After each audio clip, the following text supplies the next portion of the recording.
Balimao Anyakuma, très urgent. Balimao, bien mardi 6 mai 2025. Ko abat la démocratie, ko vive le pouvoir militaire. Au slogan de Beka les réseaux sociaux. Ko démocratie occidentale, quand Magotula, quand Magobo en Yereka la de la coro de la. Au Djabi, professeur Ali Nounjalobina Kumaka, amena détail d'Aka Malion, Anga Djangan Namenyon fait. Ceux qui disent que la démocratie à l'occidental, etc., n'est pas adaptée au Mali. Est-ce qu'ils veulent qu'on retourne à Koukanfouga? On nous parle souvent de la charte de Koukanfouga. N'a déplaise aux partisans de ça. C'est une charte de l'immobilité sociale. Le moumou reste moumou. Le griot reste un griot. Le paysan reste paysan. Les mansarés restent mansarés. Si vous voulez qu'on retourne à ça, on va y retourner. On va y retourner. Si vous voulez que ce soit les chefferies traditionnelles, les chefs religieux, etc., tout ce qui a géré la dîna de Hamdallah, géré El Ajumar Seydou Foutiou, géré, etc., les donzos, etc., on retourne à ça, et puis on verra. C'est pour ça que je dis.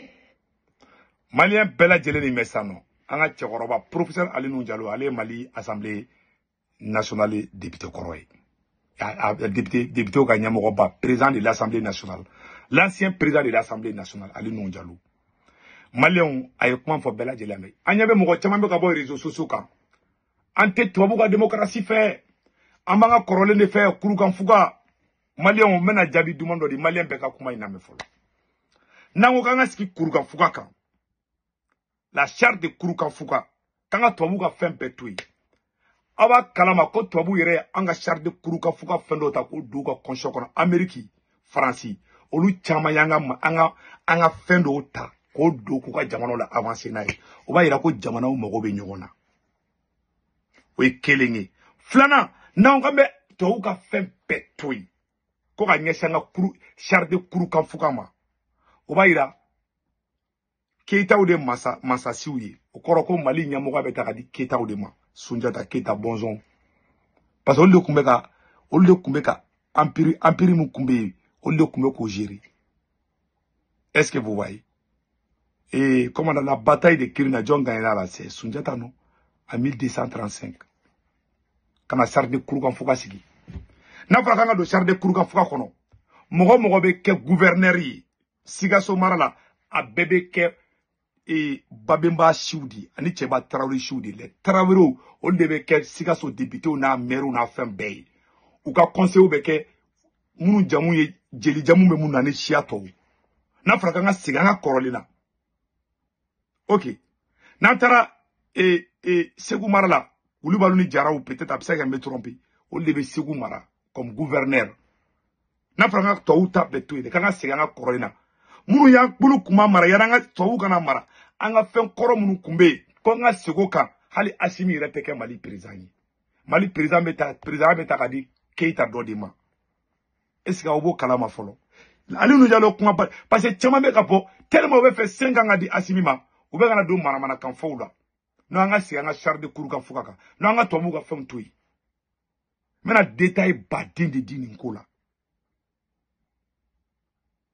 Ne kita jatimine a kacha eno fana a ka badimbi donc yoro chama bi c'est comme ça ame malon be Assimi Goïta moke alors que chef de canton dit bon chef de canton olu chama be no olu Touabouga jondi ça o ba kero kanga siganga korolema kanga sigi char de Kouroukan Fouga ma Assimi Goïta te ke Mali président en ce moment chama be kwala ou confortable be fait mon fo na kanga to uta be to ka siganga korolema mogo jamu ye Kouyaté ni Jabate o shit se ka ke nyamogo ye oluga baray numu be to ka numu yala jeli be to ka jeli yala horon be to ka horon yala masa be to ka masa yala votu te foi te ni Traoré do sigira no te Traoré fara be sigi. Ça c'est la démocratie du Mandé. O de ko yanga démocratie votu kunto lawo Qu'on a sigo corolema avec quel ou de là. Parce que, ou bien quand tu as la gauche, kakina fomu me fait ça, on a ta élection à côté de toi ou à mon quand tu as côté nimbu orange, ou bien malien manipulé nos dit. Malien sigana bini ninjokono. C'est la pure manipulation. Toi ou fleni, jamana siga démocratie ni chita tegele. Mais liberté d'expression, ça existe partout. Eh. Mais démocratie, ou là, il en flene par exemple. Démocratie, mais il a élection, mais ayatollah Kamini de Nyamogoy. France, élection en Amérique, il a tegele. Mais il y a la liberté d'expression. Mali charte de Kourougan Fouga, avec Kala Ali Amérique Université ou là. Moment bêta ou. Il y aura au orangé. Socialisme mbora, n'a bora en défi. Donc, en a fo, bébé, toi ou bien a fait notre mais toi ou a fait notre. Jamana cité tient qu'on a qui m'a côté Jamana doka fait là. Ou gana bloc ou bien ou faire un yen kan de dou.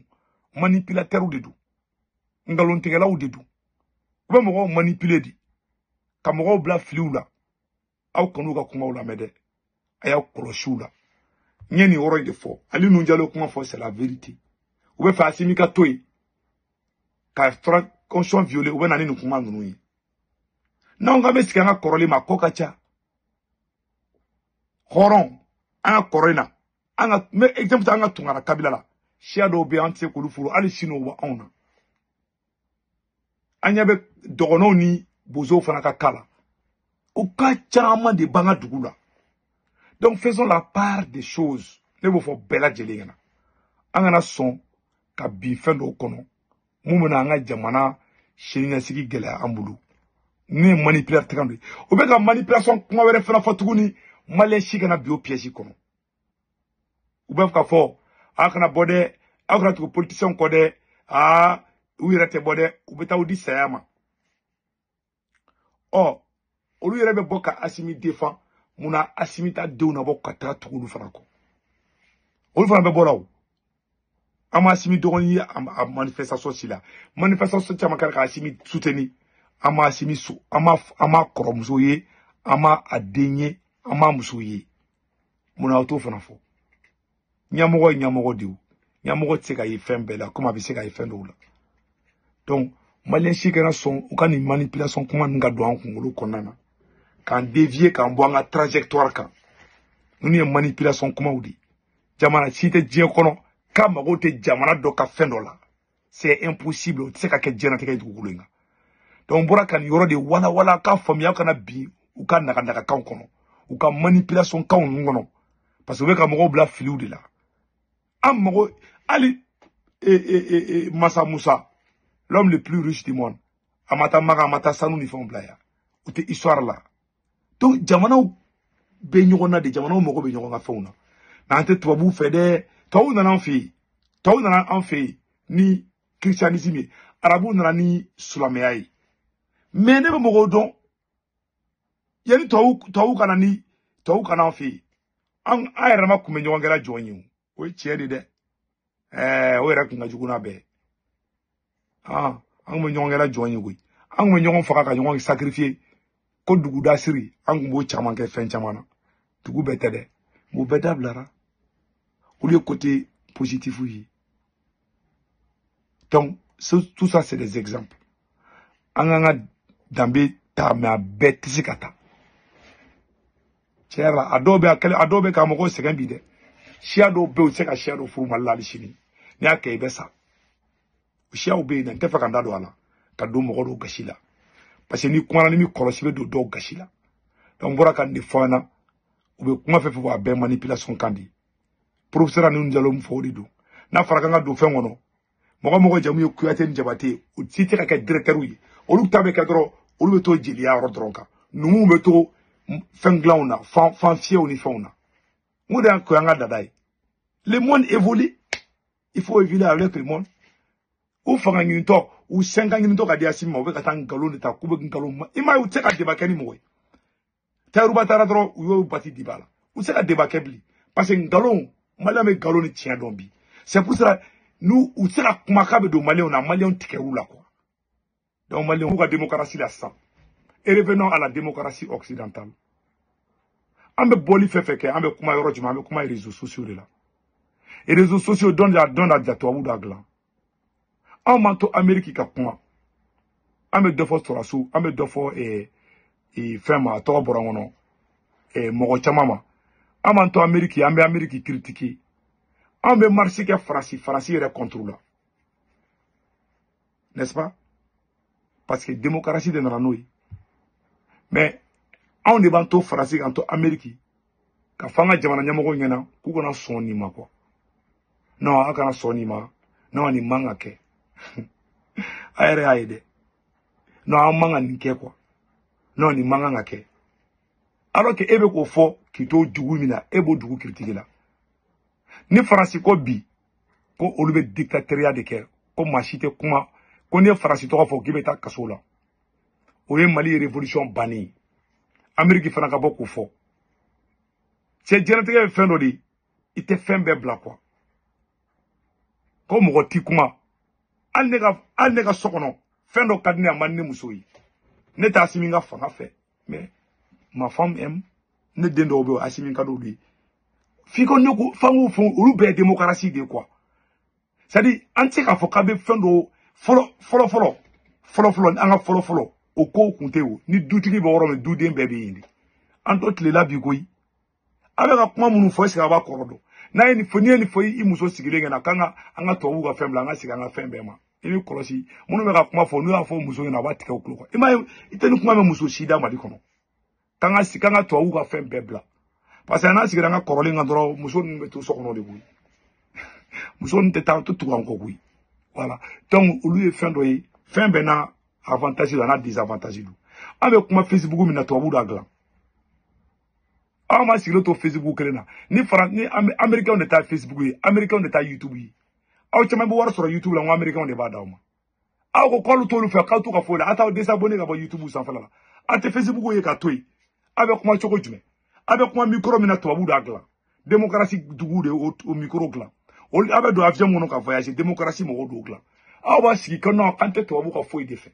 a tɛ tubabuw ka foyi fɛ a bɛ ka kuma tubabuw ka kan de la a bɛ ka tubabuw ye wari min a bɛ ka wari min don tubabuw d'o dilan a bɛ ka sigi dana an t'a si la on veut être indépendant on veut être indépendant a bɛ k'o fɔ an m'an to Amérique k'o mɛn a bɛ k'o fɔ fɛn jumɛn kan o ye Facebook de tubabuw d'o dilan an bɛ tubabuw bɛ fɛ ka mun imposer an dala an t'o fɛ mais tubabuw ka fɛn dɔw bɛ an b'olu ta hali tubabuw bɛ an ka fɛn dɔw ta o tubabuw y'u ka duguw dilan u ma dilan n'u kunkolo ye koyi jinɛw tɛ wɔkulow tɛ bɛɛ mago bɛ ɲɔgɔn ka fɛn dɔ la quoi c'est pour vous dire o kɔrɔ tɛ ko ne bɛ ka tubabuw défend quoi mais k'an tɛ karisa yɛrɛ de fɛ an t'u ka foyi fɛ n'an t'u ka foyi fɛ a b'u ka avion ye ka to yen a bɛ kuma Facebook réseau min na démocratie de nana n'o ye la liberté d'expression o de y'a to an ye révolution kɛ ka M5 RFP kɛ ka IBK gɛn ni bɛ ka kungo ni IBK tile la n'a fɔra ko démocratie tɛ yen ko mɔgɔ si kana kuma san b'a sɔrɔ IBK ni IBK tɛ yen san b'a sɔrɔ Karim bɛ k'an bɛɛ mara bi